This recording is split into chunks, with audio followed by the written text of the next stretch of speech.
Hello বন্ধুরা, welcome back to my new another video. তো আশা করি সকলে ভালো আছেন। তো আজকে আমি এখন যে বিষয়টি নিয়ে আপনার সাথে আলোচনা করব, আসলে এটা আপনাদের সকলের জানা প্রয়োজন। আর আমার মনে হয় যদি আপনারা এই বিষয়গুলো সম্পর্কে একটু ধারণা লাভ করতে পারেন, বা যদি আপনি এই বিষয়টা সম্পর্কে যদি এই ভিডিওটা যদি সম্পূর্ণ আপনারা দেখেন, তাহলে আমার মনে হয় আপনাদের দৃষ্টিভঙ্গি টোটালি বদলে যাবে। আর আপনারা আপনাদের এই কয়েন সংশ্লিষ্ট জ্ঞান বা আপনাদের এই ক্রিপ্টোকারেন্সি সম্পর্কে আপনাদের এ যাবৎকালে যত ধারণা আছে সব আপনাদের চেঞ্জ হয়ে যাবে। আর আপনারা আশা করা যায় যে এরপর থেকে আপনারা ইন ফিউচারে অনেক বড় কিছু করতে পারবেন। তো ভিডিওটি শুরু করতে যাচ্ছি। তো আমি এখন আছি আমাদের কয়েন মার্কেট ক্যাপের যে শিট, সেই শিটে।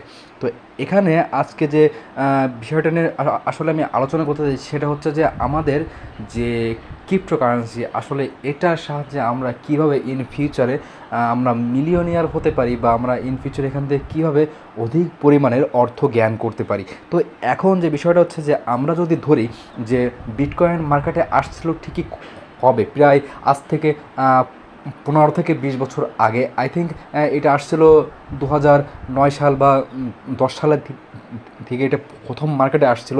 তো বিটকয়েন যখন মার্কেটে প্রথম আসছিল, তো তখন এটার প্রাইস আসলে ছিল প্রায় 1 সেন্ট বা তারও কম। তো যখন বিটকয়েন মার্কেটে প্রথম আসে, আর যখন এটার প্রথম যে ট্রানজ্যাকশনটা হয় সেটা হচ্ছে একজন ব্যক্তি প্রায় 150টা বিটকয়েন দিয়ে একটা পিজা অর্ডার করেছিল, আর এবং সেই পিজাটি তার বাসায় ডেলিভারি দেওয়া হয়েছিল। তো এখন আপনি একটা জিনিস চিন্তা ভাবনা করে দেখেন, এখন একটা বিটকয়েনের প্রাইস প্রায় $69,000 বা তারও বেশি, যেখানে এটা $70 পর্যন্ত টাচ করে গিয়েছিল। তো এখন সেই 250টা বিটকয়েনের প্রাইস বর্তমানে কত হতে পারে? আসলে বিষয়টা হচ্ছে যে আপনি জাস্ট এই জিনিসটা ধরে রাখুন যে আপনি এখন এই যে ক্রিপ্টোকারেন্সি সম্পর্কে বুঝতেছেন বা জানতেছেন বা মাইনিং করতেছেন, এটার মানে হচ্ছে আপনি আমাদের প্রায় আপনার এজ আনুমানিক 20, 21 বা 18 এরকমই হবে, বা অনেকেই আছে এর থেকে প্রবীণ বা এর থেকে অনেক বয়স কম। তো এখন বিষয়টা হচ্ছে যে আপনারা এখানে যেই মন মানসিকতা নিয়ে এসেছেন যে ক্রিপ্টো মার্কেটে আসলে অনেক আর্ন করা সম্ভব, অনেক প্রফিট করা সম্ভব, আসলে বিষয়টি সত্য। কিন্তু এখানে বিষয়টা হচ্ছে যে পেশেন্সটা থাকা প্রয়োজন। কারণ আপনার যদি পেশেন্সটা না থাকে, তাহলে আপনি এখানে কোনোভাবেই প্রফিট করতে পারবেন না। আপনি জাস্ট একটা বিষয় ধরে রাখুন, আপনি যদি 2010 সালে বা আপনি যদি 2012 সালের দিকে আপনি যদি 5টা বিটকয়েন কিনে রাখতেন, আর সেটা যদি আপনি সেল না করতেন, তাহলে এখন আপনি প্রায় 2 থেকে 3 কোটি টাকার মালিক অনায়াসে আপনি হতে পারতেন। কিন্তু এখানে যে বিষয়টা সেটা হচ্ছে যে অনেকেই আছে যে সেই সময় বিটকয়েনটি আসলে কেনার পর বা মাইনিং করার পর সেগুলো সামান্য $5, $10 বা অনেক কম দামে সেল করে দিয়েছিল, যার ফলে তারা এখনও অনেকেই পস্তাচ্ছে যে আসলে আমার কাছে ছিল কিন্তু আমি কেন সেল করলাম। তো আমি এই কথা দ্বারা এই একটা জিনিসই বোঝাতে চাইছি যে আপনারা হোল্ড করুন। আপনারা যে কয়েনগুলো আপনারা পাবেন ফ্রিতে, বা যে কয়েনগুলো আপনি কিনবেন, বা যে ধরনের মিম কয়েন আপনার কাছে আসে, আপনার কাছে যেটাই থাকুক না কেন আপনারা চেষ্টা করবেন হোল্ড করার জন্য, কারণ হোল্ড ইজ গোল্ড। কারণ এই ক্রিপ্টো মার্কেটে হোল্ডের বিপরীত কোনো কিছু নাই। কারণ আপনি যদি কোনো কয়েন নিয়ে হোল্ড করতে পারেন, আর যদি 2 বছর, 3 বছর, 5 বছর বা 6 বছর যদি আপনি হোল্ড করতে পারেন, তাহলে ইন ফিউচার আপনি এর থেকে বিশাল অঙ্কের একটা প্রফিট রিব্যাক করতে পারবেন। তো এখন যদি বলি যে আমরা যে এইটাকে হোল্ড করব, তা আমাদের তো বর্তমানে টাকা পয়সা প্রয়োজন। তো ভাই, বিষয়টা হচ্ছে যে আপনারা এই ক্রিপ্টোকারেন্সি দিয়েই যে আপনার সংসার চালাইতে হবে, বা আপনার যে ফ্যামিলিকে চালাইতে হবে, এই ধ্যান ধারণা নিয়ে ভাই এই প্রজেক্টে বা এই ধরনের বিষয়ে আসলে প্রফিট করা আসলে কখনোই পসিবল না। কারণ আপনি এখন, আমরা যদি এখন ধরি OEX যে কয়েনটা মার্কেটে আসতেছে, অনেকে আছে যে এটা মার্কেটে আসার সাথে সাথে আপনারা সেল দেওয়ার জন্য আসলে প্রস্তুত হয়ে আছেন। কিন্তু আপনারা যদি একটা জিনিস চিন্তা ভাবনা করে দেখেন যে আপনি যদি OEX কয়েনটা 5 বছর বা যদি 10 বছর হোল্ড করতে পারেন, তাহলে এই OEX এর প্রাইসটা ইন ফিউচারে কত হতে পারে? যদি বিটকয়েনের প্রাইস যদি 0.1 সেন্ট থেকে শুরু করে আজ পর্যন্ত $70,000 আসতে পারে, তবে আমরা এতটা আশা করছি না যে আমাদের OEX কয়েনটায় এত প্রাইস আসবে। সর্বনিম্ন $1,000 হোক, আমরা সেটাই চাই। তবে আপনি যদি মানে এটা যদি বুঝতে পারেন যে আপনার কাছে 20টা OEX কয়েন বা 5টা OEX কয়েন, বা আপনার কাছে 100টা OEX কয়েন আছে, সো আপনারা যদি একটু ক্যালকুলাস করেন, আমি আপনাদেরকে ক্যালকুলেটারের ভিতরে নিয়ে যাচ্ছি, তাহলে আপনারা হয়তো একটু সহজভাবে বুঝতে পারবেন। তো এখানে যে বিষয়টা হচ্ছে সেটা হচ্ছে আপনাদের কাছে মনে করেন 100টা OEX কয়েন আছে, আর ইন ফিউচারে 10 বছর পরে এক একটার প্রাইস হলো $1000 করে। তাহলে এখানে আমাদের প্রায় অ্যামাউন্ট আসে $1,00,000 কাছাকাছি। সো আপনারা হয়তো বুঝতে পারছেন যে আমি বিষয়টা আপনাদেরকে কী বোঝাইতে চাচ্ছি এখানে। তো এখানে এমন এমন অনেক কয়েন আছে যে যেগুলোর মার্কেট প্রাইস একসময় অনেক কম ছিল, 1 সেন্ট 2 সেন্ট 3 সেন্ট ছিল। এই যে মানে প্রাইসগুলো বর্তমানে আছে, তো এগুলো আসলে অনেক অনেক গেইন করেছে। তো এখন যে মানে মেন যে বিষয়টা সেটা হচ্ছে যে আমাদেরকে হোল্ড করতে হবে। হোল্ড ছাড়া ভাই এই সেকশনে আসলে কোনোভাবেই প্রফিট করা পসিবল না, কারণ যদি হোল্ড করতে পারো তাহলে আসলে জীবনে কিছু করা সম্ভব।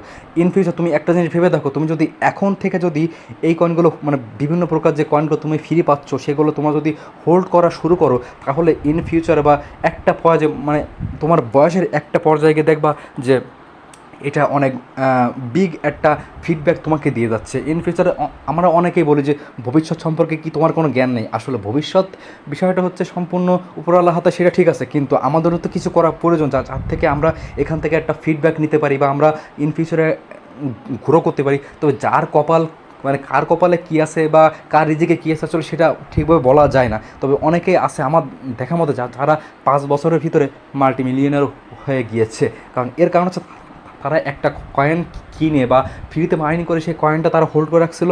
ইন ফিউচারে 5 বছর 6 বছর পরে যে সে কয়েনটার প্রাইস মানে প্রায় $8 থেকে $10 পাম্প, $8 থেকে $10 পর্যন্ত পাম্প করার পরে তারা কয়েনগুলো সেল করে দেয়, আর তারা ফিউচারে গেইন বা সাকসেসফুল হয়ে যায়। তো বিষয়টা ঠিক এরকম যে আপনার কপাল কোন সময় খুলবে বা কখন কীভাবে খুলবে তা আপনি নিজেও বলতে পারেন না। তো আপনাদের সকলের উচিত যে আসলে আপনাদের কাছে যে কয়েনগুলো থাকবে বা যে কয়েনগুলো আপনারা কিনছেন সেগুলো কিছু হোল্ড করা, কারণ এই কয়েন মার্কেটের যে বিষয়টা সেটা হচ্ছে এর প্রাইস সবসময় উপরের দিকে যাওয়ার চেষ্টা করে। তো আপনি যদি একটা কয়েন কিনছেন বা ফ্রিতে একটা কয়েন কিনছেন, সেই কয়েনটার প্রাইস প্রথম পর্যায়ে ছিল $1 বা 25 সেন্ট বা 50 সেন্ট। ইন ফিউচারে আপনি করতে পারেন, দেখতে পারেন যে কয়েনটার প্রাইসটা পড়ে গেছে বা এর দামটা আর আগের মতো নেই, আগের থেকে অনেক কম। আপনি অনেক ঘাবড়ে যেতে পারেন যে আমার টাকাগুলোকে আসলে লস হলো।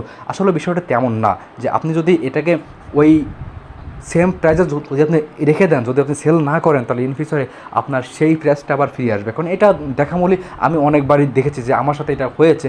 তো আপনাদেরকে সেই জ্ঞানটাই আসলে আমি দেওয়ার চেষ্টা করছি। তবে বিষয়টা হচ্ছে যে আপনারা এই কাজটা অবশ্যই করবেন, যে আপনারা কিছু না কিছু আপনারা হোল্ড করে রাখবেন, যে সব কিছু পাবেন আপনারা সেল করে দেবেন। আসলে বিষয়টা এমন না, এটাতে আপনাদের ক্ষতি ছাড়া আসলে লাভের কোনো কিছু আসবে না। তবে একটা বিষয় যে নতুন কয়েনগুলো মার্কেটে আসলে এটার প্রাইসটা যতটুকু থাকে 1-2 মাস পরে গিয়ে এর প্রাইসটা পড়ে যায়। কিন্তু এটা সবথেকে বড় প্রমাণ হচ্ছে আমাদের কোর কয়েন। এই কোর কয়েনটা যখন মার্কেটে আসছিলো তখন এটার প্রাইস ছিল $6 কাছাকাছি বা $6 থেকে একটু বেশি। ইন ফিউচারে এটা 1 মাস 2 মাস বা 3 মাস পরে এটার প্রাইস কমতে শুরু করে, আর এটার প্রাইস চলে যায় প্রায় 13 সেন্টে। তো এখন যে বিষয়টা হচ্ছে যে কোর কয়েনটা এখন যে প্রাইসটা এটা স্টেবল একটা পর্যায়ে আছে, কারণ এখান থেকে যদি এটার প্রাইসটা ফল করতে যায় তাহলে এটারও বেগ পেতে হবে। তো আমাদের যে কোর কয়েনটা আমরা যারা মাইনিং করেছিলাম আমরা অনেকেই সে সময় সেল করে দিয়েছিলাম, বা আমরা অনেকেই 30 সেন্ট বা 40 সেন্টে আমরা সেল করে দিয়েছিলাম। সো এখন তারা বুঝতেছে যে আসলে তাদেরকে আসলে সেল করাটা উচিত হয়েছে কি না, বা তাদের আসলে সেল করাটা আসলে কতটুকু যুক্তিযুক্ত হয়েছে। তো আপনারা যদি এই বিষয়গুলোকে আসলে খেয়াল রাখেন যে আপনাদের কয়েনগুলো সেল করা উচিত না বা আপনাদের হোল্ড করা উচিত। তো আমার দেখা মনে অনেকে আছে বা আমাদের সাবস্ক্রাইবারের ভিতরে অনেকেই আছে যারা প্রায় 2 বছর ধরে বিভিন্ন কয়েন হোল্ড করতেছেন এবং তারা ভালোভাবে একটা প্রফিট গেইন করেছেন, কিন্তু তারা এখনও পর্যন্ত সেল করেনি। আসলে বিষয়টা সেলের সাথে অনেকের অর্থের মানে আসলে তারা পড়ুন জড়িত। অনেকে বলে যে আমার মানে এখন টাকা প্রয়োজন, সো আমি এখন কী করবো। তো বিষয়টা হচ্ছে কি আপনি জাস্ট একটা কয়েন কিনবেন আর সেটা ফ্রিতে পান, বা আপনি সেটাকে কিনুন, বা আপনার কাছে মানে যে কয়েনটা আছে আপনি জাস্ট কিনবেন আর ভুলে যাবেন, যে আপনি মনে করবেন যে আপনার কাছে কোনো কয়েন নেই। তবে একটা বিষয় হচ্ছে কি যে আপনি ঠিক যে ওয়ালেটে আর যেই এক্সচেঞ্জারে কয়েনগুলো রাখবেন সেটা আপনি খাতায় অবশ্যই লিখে রাখবেন, কারণ এর যে পাসওয়ার্ডগুলো বা ফ্রেজগুলো আমরা অনেকেই বোকার মতো আমরা ফোনের নোটপ্যাডে সেভ করে রাখি, বা আমরা মেসেঞ্জার বা বিভিন্ন হোয়াটসঅ্যাপ পেজে বা গ্রুপে সেভ করে রাখে, আসলে জিনিসটা করা মোটেও উচিত নয়। কারণ এতে আপনার ক্ষতি ছাড়া কোন লাভ কখনোই হবে না। কারণ আপনি ইন ফিউচার আপনার ফোনটা হারায় গেল বা আপনার ফোনটা আসলে নষ্ট হয়ে গেল কোনো কারণে, সো সেই ক্ষেত্রে কিন্তু আপনি এই রিকভারি ফেসগুলো কখনোই পাবেন না। তো আপনাদের উচিত ওয়ালেটগুলো খাতায় লিখে রাখা বা তার যে সিক্রেট যে ফ্রেজগুলো সেগুলো খাতায় লিখে রাখা, যাতে আপনারা ইন ফিউচারে কোনো সমস্যা হলে আপনারা সেগুলো আবার রিব্যাক করতে পারেন। তো এখন আপনারা হয়তো বা বুঝতে পারছেন যে আমি আপনাদেরকে কী বোঝাতে চাইছি আর আপনাদের আসলে কী বলতে চেয়েছি। আসলে ক্রিপ্টোকারেন্সি জগৎটাই হচ্ছে পুরো হোল্ডের একটা বিষয়। এটা অনেকটা যেহেতু শেয়ার মার্কেটের মতো, এটা প্রাইস আপ ডাউন করে, সো এটারও আপ ডাউন করে। তো এখন বিষয়টা হচ্ছে যে আপনারা এটাকে আসলে সবই সেল করবেন এমনটা না, আপনাদের কাছে যা আছে আপনারা চেষ্টা করবেন ইন ফিউচারে বা আপনাদের ভবিষ্যতের জন্য সঞ্চয় করে রাখার জন্য, যাতে আপনারা আপনাদের বয়সের একটা পর্যায়ে যে এখান থেকে একটা প্রফিট গেইন করতে পারেন। তবে অনেকেই বলতে পারেন যে কোন কয়েনটা আমাদের কতদিন পর্যন্ত প্রফিট দেবে তার তো কোনো কথা নেই। কারণ আমরা যদি লুন্সি কয়েনটাকে ধরতে যাই বা এই হ্যালোয়েন্সি কয়েনটা ধরতে যাই, সেটা আমাদেরকে অনেক বিগ একটা প্রফিট দিয়ে সেটা মার্কেট থেকে প্রায় গ্রাস হওয়ার মতো অবস্থা। তো এটার বিষয় হচ্ছে যে আপনারা কয়েন চেক করার আগে সেটার ব্যাকগ্রাউন্ড ইটিসি সব কিছুই দেখে নেবেন, যে সে কয়েনটা আসলে কতটুকু আপনার জন্য সুইটেবল, বা এটা এস কত, বা এটা আসলে মার্কেট ক্যাপ কত, এটা কোন কোন সংস্থার সাথে জড়িত, বা কোন কোন বিষয় নিয়ে কাজ করতেছে, বা সোশ্যালিজমে কোন কোন বিষয় নিয়ে কাজ করতেছে। তো এই সকল বিষয়গুলো যদি আপনারা একটু গুরুত্ব সহকারে দেখেন, তাহলে আপনারা হয়তো বুঝতে পারবেন যে আপনাদের কোন কয়েনটা কিনা উচিত, বা কোন কয়েনটা ফ্রিতে, মানে যে কয়েনটা আপনারা ফ্রিতে পাচ্ছেন সে কয়েনটা আপনাদের হোল্ড করা উচিত কি না। তো আশা করি বুঝতে পারছেন। আমি ভিডিওটি আর লম্বা করতে চাচ্ছি না। তবে যদি এই সম্পর্কে আপনাদের কোনো কোশ্চেন থাকে তাহলে অবশ্যই আমার কমেন্ট বক্সে আপনারা জানিয়ে দেবেন। আপনাদেরকে এই সম্পর্কিত সকল প্রকার সাহায্য করার জন্য আমি আপনাদের পাশে আছি। সো ভালো থাকবেন, সুস্থ থাকবেন, আর আমার কথাগুলো একটু মাথায় রাখবেন। ধন্যবাদ।